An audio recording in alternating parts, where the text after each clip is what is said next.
On June 30th, a Chinese company called UBTech walked a row of ultra-realistic humanoids onto a Shenzhen stage and announced you could actually buy one. This is the UWorld U1, and it wasn't built to work in a factory, it was built to keep you company.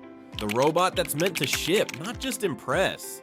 UBTech is billing the U1 as the world's first full-size humanoid robot built for mass production, which is the whole point. This isn't a one-off prototype that only exists under stage lights. It's meant to be manufactured and shipped like a real consumer product, the same way you'd buy a car or a laptop. It comes in 3 versions: Light, Pro, and Ultra, with prices starting around $17,600 for the base model and climbing all the way to roughly $145,000 for the top-end Ultra. So the entry price lands a little higher than the $15,000 figure that had been floating around online, but it's still cheap enough that this isn't a toy for billionaires. It's priced closer to a car than to a spaceship, and once you look at what that money actually buys, the companion label starts to make a lot more sense. Skin, eyes, and 88 joints.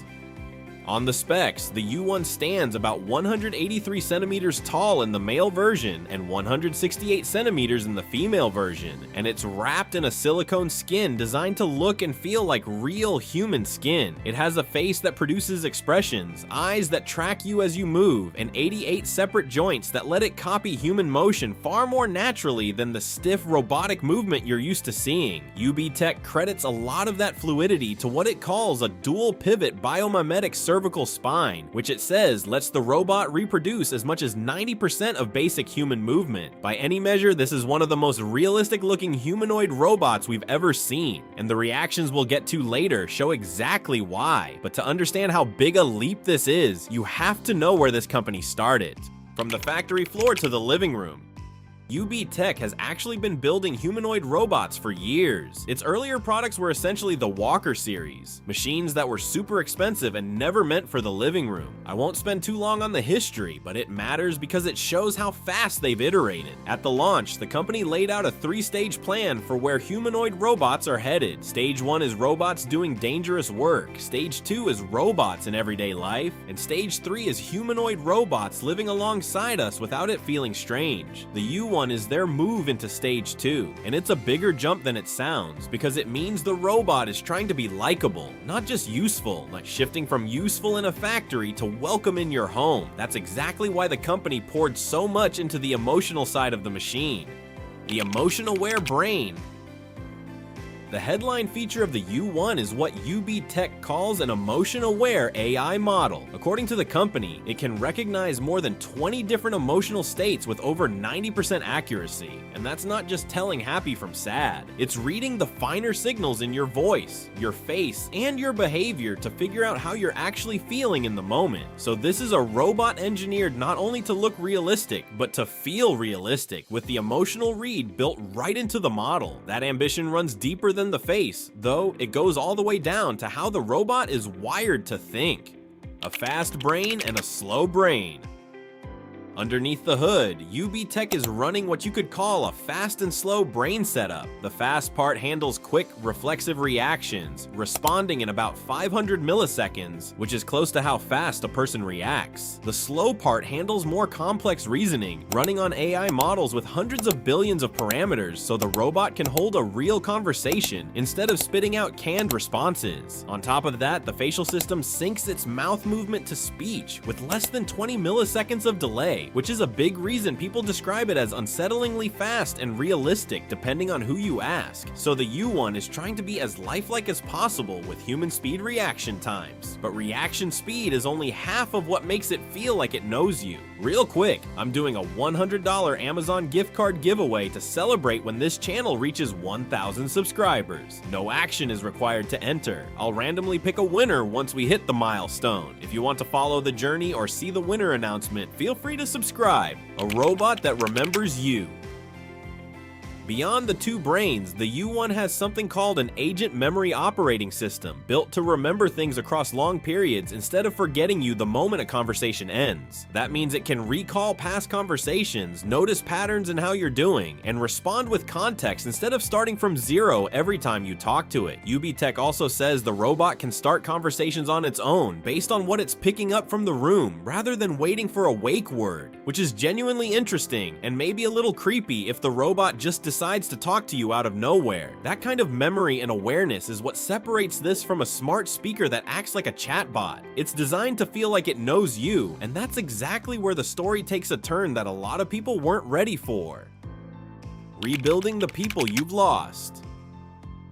UBTech didn't stop at a robot that knows you. They went a step further into what they're calling the Human-Robot Companionship Initiative. The company plans to donate 100 customized U1 robots in 2026, and these aren't generic companion units. UBTech says they'll use 3D facial reconstruction and voice print replication to build robots that actually look and sound like someone the recipient already knows, including someone who has passed away or moved far from home. Before you decide that's purely weird, UBTech frames it as a way to support people going through grief or isolation, not as a party trick, and the company points to real numbers to justify it. More than 90 million adults in China live alone. About 118 million older adults are considered empty nest seniors, and it cites estimates that 10 to 20% of people living alone meet the clinical criteria for a mental health disorder. That context is the difference between a company building a creepy robot for fun and one trying to solve a real, growing problem. And honestly, both of those things can be true at once, which is exactly why the public reaction split the way it did. Miracle or Black Mirror? Coverage of the launch split cleanly into two camps. A lot of outlets focused on the technical achievement, calling it a genuine step toward consumer humanoids and pointing to UBTech's push into synthetic skin, telepresence, and human-robot interaction. Others zeroed in on how strange it is to recreate a person you've lost, with plenty of comparisons to Black Mirror and Westworld. Then there's the skin question. Observers who saw the U1 in person noted that as realistic as it looks, the facial timing still gives it away. So the fear that these robots are secretly fooling everyone into thinking they're human is probably overblown. The more realistic concern isn't, will this trick me? It's how this affects people emotionally if it works even partially. And that emotional weight leads straight into the question everyone asks about a machine like this. Where does all that data go?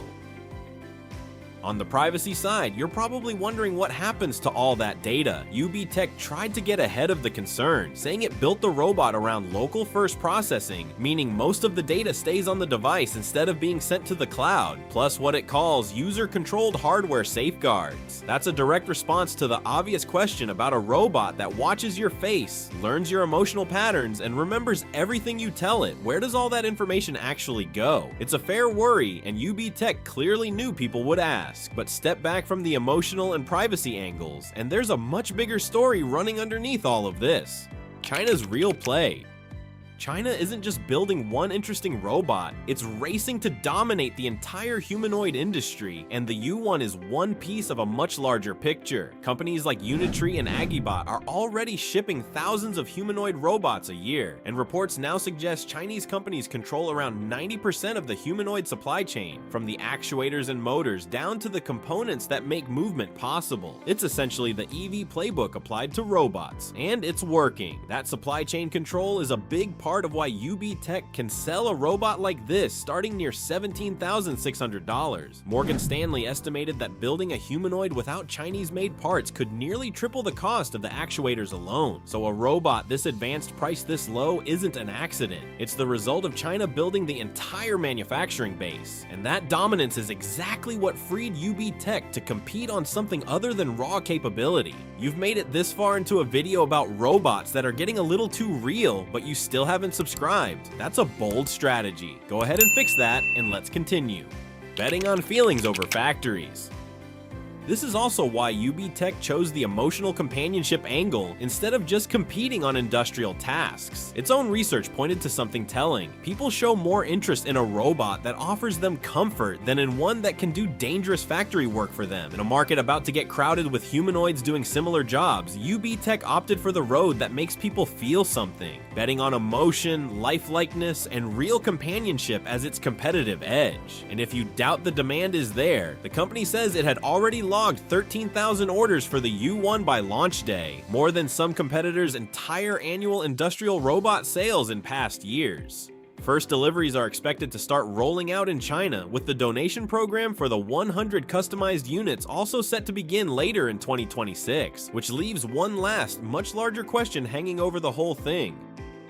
Will it leave China? Right now, the U1 is being sold and marketed specifically for the Chinese market, built around Chinese demographic problems like the aging population and the huge number of adults living alone. Whether UBTech tries to export this model, and whether other countries are even ready for a robot that can be built to look like a specific person, is still an open question.